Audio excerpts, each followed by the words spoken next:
Muy buenos días, jóvenes de noveno grado. En esta ocasión vamos a desarrollar el contenido de la Ilustración y el impacto de la Revolución Francesa, correspondiente a la fecha del 7 de mayo del año 2020. Vamos a pasar al primer punto correspondiente a esta temática. ¿Qué es la Ilustración? La Ilustración es la corriente intelectual surgida en Europa desde el siglo XVIII o llamado siglo de las luces. ¿Por qué se le denominó ese término del siglo de las luces? Principalmente porque se consideraba que el pensamiento libre o el pensamiento razonable era como la luz que guiaba hacia una mejor sociedad, desde el punto de vista de que si todos teníamos la misma oportunidad de pensar de una manera profunda sobre nuestra condición como parte de una sociedad sumamente democrática, eso se consideraba como que podíamos llegar hacia un punto esencial del conocimiento que nos permitía desarrollarnos plenamente como sociedad en ese caso. Las ideas de la Ilustración produjeron importantes cambios en el orden político y de las ciencias. Desde el punto de vista intelectual se buscó la verdad de un modo racional, modificó la vida de las personas, incluyendo la defensa de los derechos y deberes del ser humano para con la sociedad. Esto nos indica que la idea de la Ilustración se enfoca principalmente de que una sociedad debe basarse en un orden, pero siempre respetando los ideales de cada uno de los que conforma dicha sociedad. Pero también permitía que la ciencia formara parte del avance, sobre todo evolutivo de la humanidad. En este sentido, ¿qué nos quiere dar a entender esto? Que prácticamente la razón se convierte como en el motor principal del desarrollo democrático de una sociedad.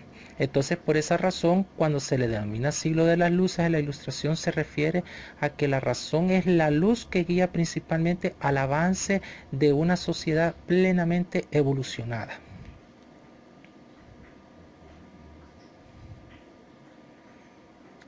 Las ideas de la Ilustración se basan principalmente en los siguientes puntos.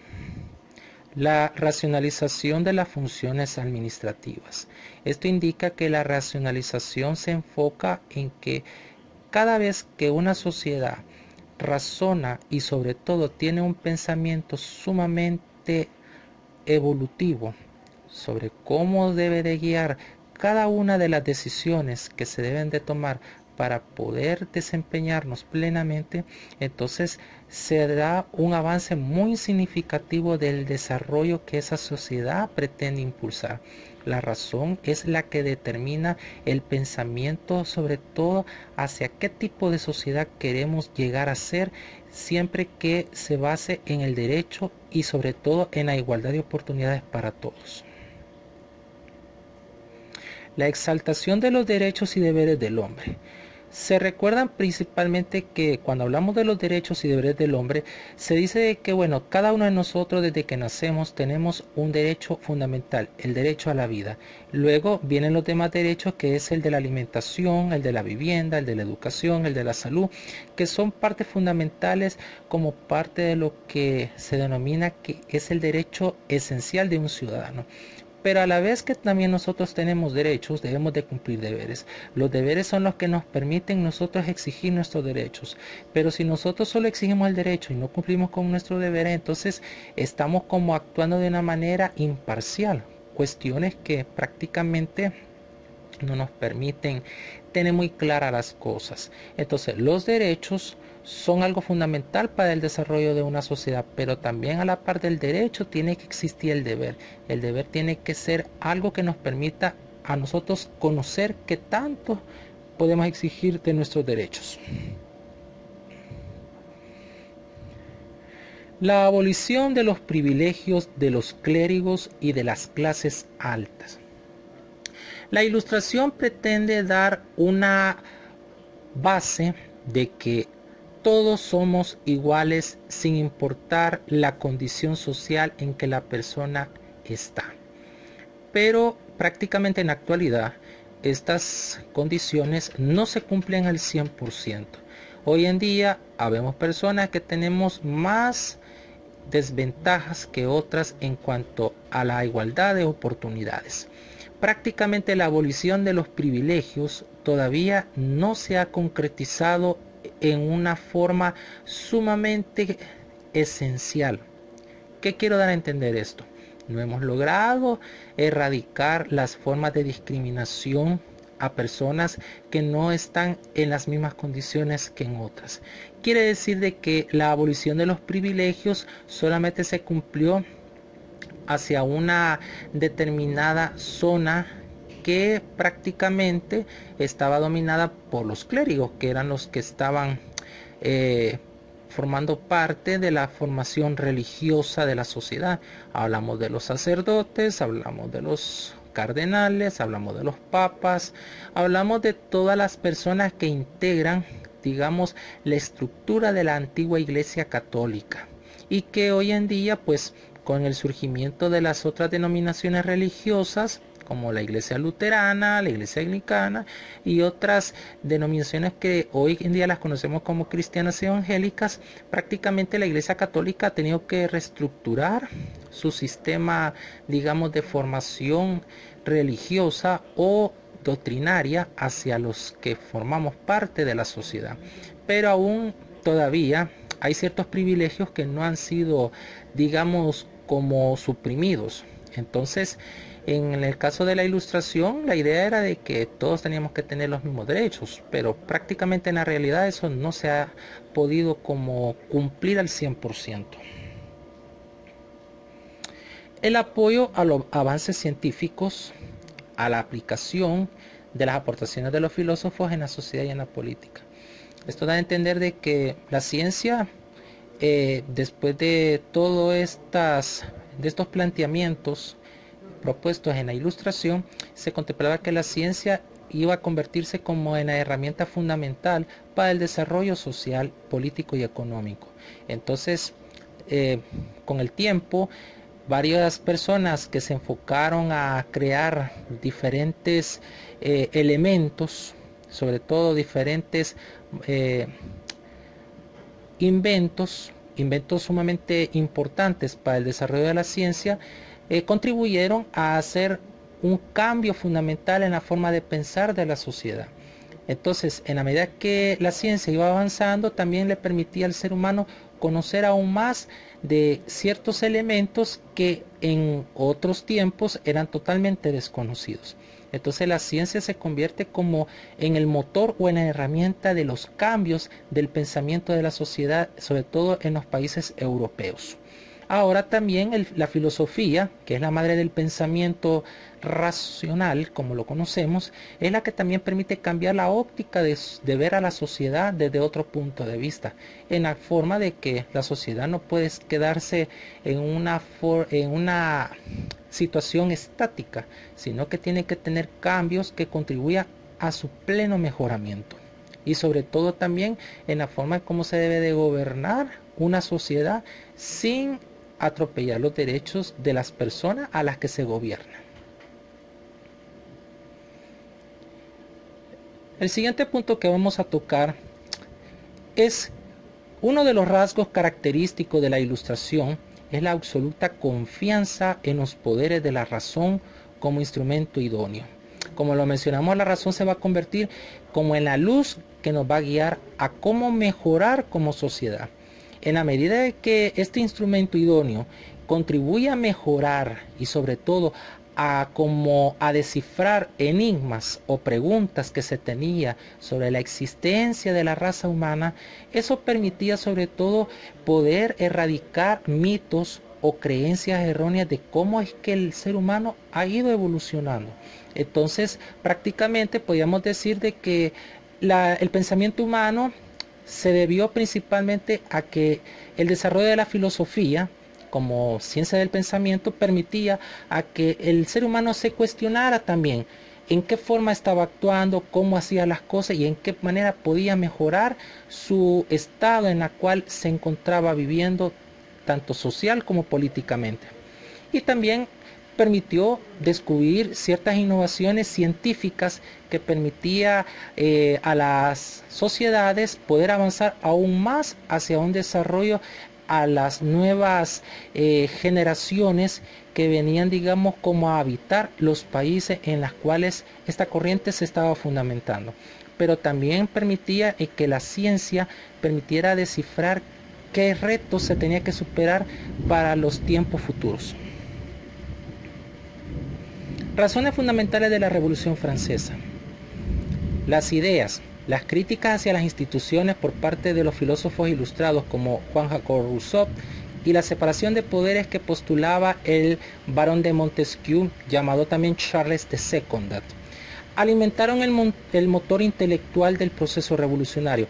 O sea que estos dos personajes fueron los que implementaron el pensamiento de cambiar el esquema tradicional de la sociedad, en la cual no se tenía que regir por las decisiones de la monarquía, que en ese tiempo eran los reyes los que gobernaban, sino de que era tiempo que la población, o podríamos decir las civilizaciones, tomaran las riendas de poder elegir quiénes podían gobernar de una manera en que beneficiaras sus condiciones actuales en las que se encontraban en esa época.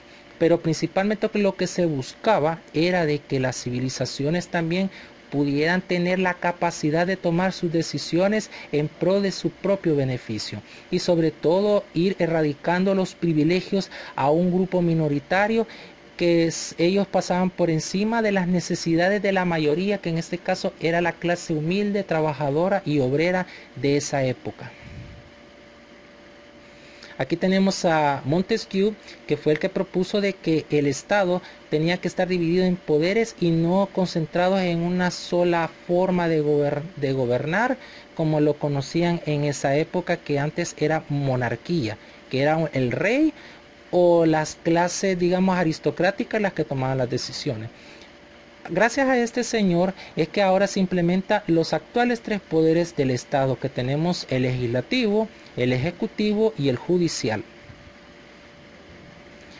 Aquí está Juan Jacobo Rousseau, que es el que propuso de que era necesario de que prácticamente los poderes fueran separados, pero también propuso de que se crearan las instituciones que tuvieran la capacidad de poder hacer observaciones en la forma en cómo se gobernaba una sociedad. Entonces también propuso alternativas de que se respetara los derechos, sobre todo de las clases desfavorecidas de esa época. Ahora, este señor es el que propuso hasta las actuales formas de educación que se implementan en los países en los cuales se considera que los menores de edad tienen la capacidad de poder asimilar su aprendizaje de una forma más práctica y sobre todo más significativa. Los desajustes sociales, bueno, hablamos de la sociedad estamental, donde abulaba el privilegio de la nobleza y el clero, en la cual en el siglo XVIII se volvió cada vez más anacrónica, o sea que era una forma tácitamente estructurada. ¿Qué quiere decir? Que solamente la clase alta tomaba las decisiones sin importar las necesidades de las clases inferiores, que así las trataban ellos, a manera de que siempre buscaba su propio beneficio. Los problemas económicos, el alza del precio del trigo, los excesivos gastos de la corte y la guerra de independencia estadounidense habían provocado una fuerte sangría en las finanzas estatales francesas. Aquí lo que quiero indicar, chicos, es que estos son como las causas por las que se dio la Revolución Francesa. Estas condiciones fueron las que provocaron que el pueblo de Francia ya no pudiera sostener ya esos excesivos lujos y sobre todo la forma despilfarrada de vida que tenía la nobleza en esa época. Bueno, y también tenemos de que prácticamente esa desigualdad en condiciones provocó que al final el pueblo de Francia se alzara en armas y decidiera ya actuar de una manera de poder erradicar esos privilegios.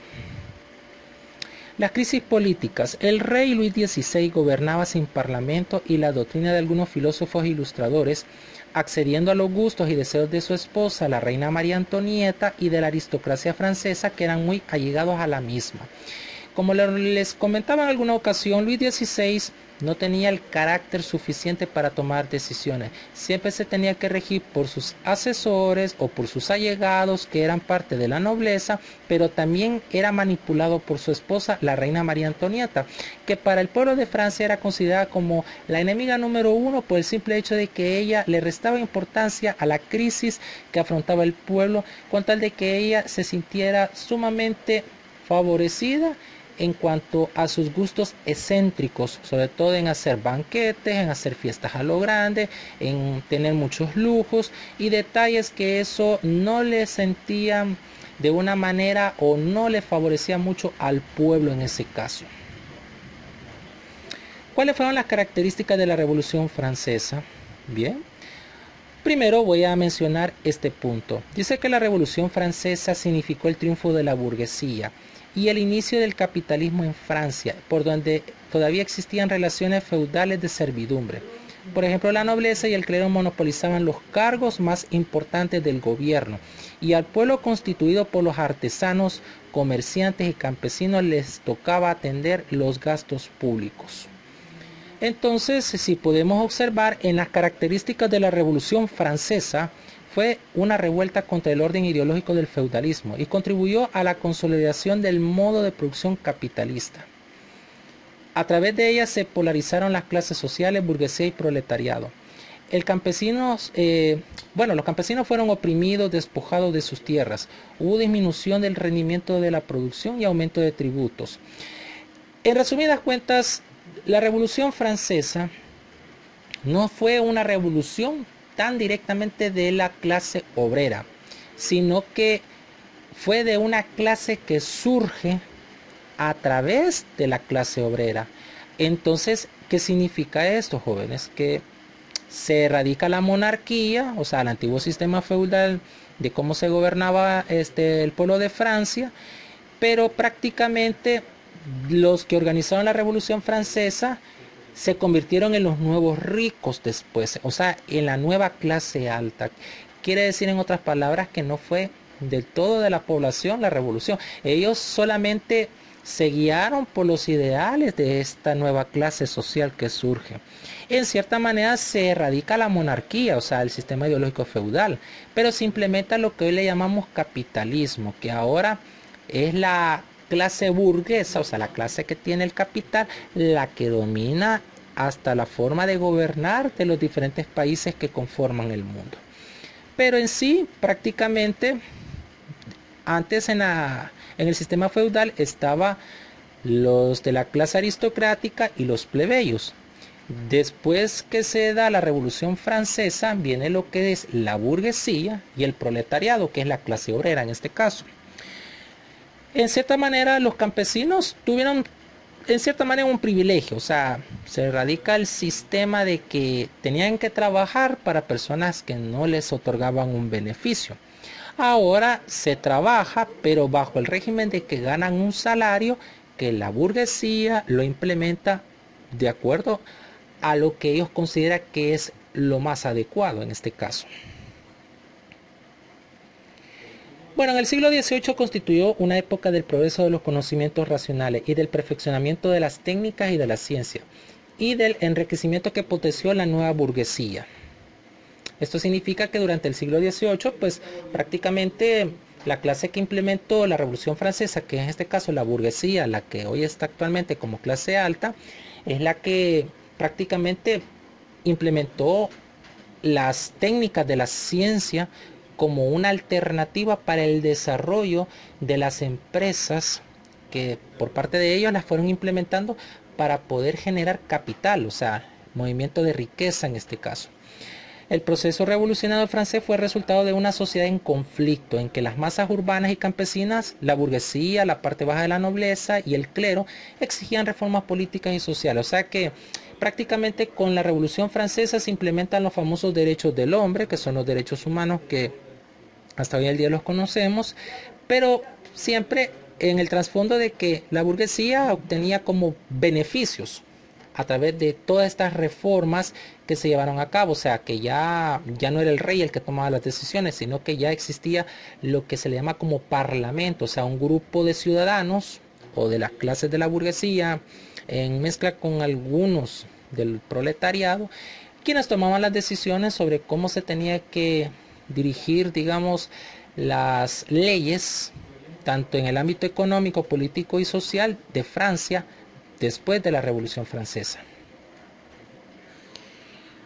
También tenemos a María Antonieta y a Luis XVI, que aquí los vamos a mostrar. Estos reyes fueron los últimos que tuvieron, digamos, en sus manos el poder político de Francia antes de la Revolución Francesa. Como les comentaba en alguna ocasión, el final de estos dos reyes fueron bastante, podríamos decir, un final bastante trágico, porque ambos fueron guillotinados. El primer de ellos, que fue, podríamos decir, que le cortaron su cabeza, fue a Luis XVI, y a los 2 años después fue María Antonieta la que tuvo que pasar por el patíbulo, que es a donde está la guillotina. Bueno, aquí tenemos a María Antonieta, la reina de Francia, que pues ella fue una de las reinas que en la historia de Francia se le consideró que tuvo una reputación bastante desfavorable por sus excéntricos gustos y sobre todo porque ella, pues, a pesar del conocimiento que ella tenía de la situación de miseria del pueblo, ella no se preocupó por mejorar esas condiciones, sino que al contrario, ella se preocupaba por darle gusto a sus allegados en cuanto a realizar fiestas demasiado lujosas que pues se pagaba con los impuestos del pueblo, cosa que no les parecía mucho a la población y que ellos tenían que prácticamente pagar por sus caprichos y gustos excéntricos de ella.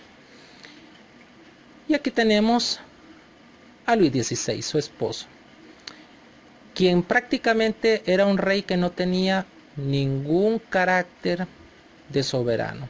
Prácticamente él era podríamos decir, una persona muy insegura y sobre todo era manipulado tanto por María Antonieta como por los allegados de ambos. Estos dos reyes se casaron muy jóvenes, prácticamente eran adolescentes cuando contrajeron nupcias y murieron jóvenes también, producto de que su inexperiencia como reyes, aunque de María Antonieta no mucho porque ella tuvo una enseñanza desde niña de cómo poder dirigir, digamos, un estado, porque ella era hija de soberanos de Austria, al igual que a Luis XVI, que tenía, digamos, a sus antecesores, que era su abuelo Luis XIV y también su otro pariente cercano Luis XV. Pero aún así, Luis XVI no pudo retomar las riendas como debía de ser del pueblo de Francia. Al final se le sale del control la situación y al final, pues, como les comentábamos, ambos mueren guillotinados. Toma de la Bastilla. Este fue un acontecimiento resaltante o relevante, si lo podemos decir, de lo que fue la Revolución Francesa. La Bastilla era la antigua prisión donde se encerraban a las personas que estuvieran en contra de lo que era el sistema feudal. Toda aquella persona que inspirara a que el pueblo se volcara en contra de la monarquía y de la nobleza era enjuiciado y enviado a esa prisión para que pagara por el delito de sedición o de provocación a una revuelta por parte de la población. Entonces, esta prisión fue tomada por los revolucionarios como símbolo de que la monarquía había perdido ya el poder. Entonces, esta prisión pues se convirtió en el símbolo de la Revolución Francesa, en la medida que fue tomada y fue, podríamos decir, destruida en cierta forma, porque no fue destruida del todo, sino que ciertos pabellones fueron totalmente destruidos durante la lucha que se dio en el marco de la Revolución. Pero sí, este es uno de los hechos más trascendentales de lo que fue la Revolución Francesa. Muy bien, ahora pasamos ya a la parte final de la clase. Vamos con la asignación de la tarea. Esto lo van a encontrar en la plataforma institucional en el curso de sociales de 9º grado. Pero les voy a hacer un adelanto. ¿Qué van a hacer principalmente cada uno de ustedes? Elaborar la biografía de Montesquieu, Juan Jacobo Rousseau, Voltaire, Luis XVI y María Antonieta. O sea que esto en internet pueden encontrar la biografía de estos personajes, lo van a elaborar y si es posible le van a poner la imagen o la fotografía de cada uno de ellos para darle un poco más de realce a la actividad. Tenemos que se va a resolver el cuestionario de la página 58, o sea que lo van a pasar a su cuaderno, digamos las preguntas de la página 58. Y por último tenemos resolver las actividades de la página 59 del libro de textos. Y es así como terminamos la clase correspondiente a este día. Gracias por su atención y les deseo que pasen un feliz día a todos. Muchas gracias. Nos veremos en la próxima.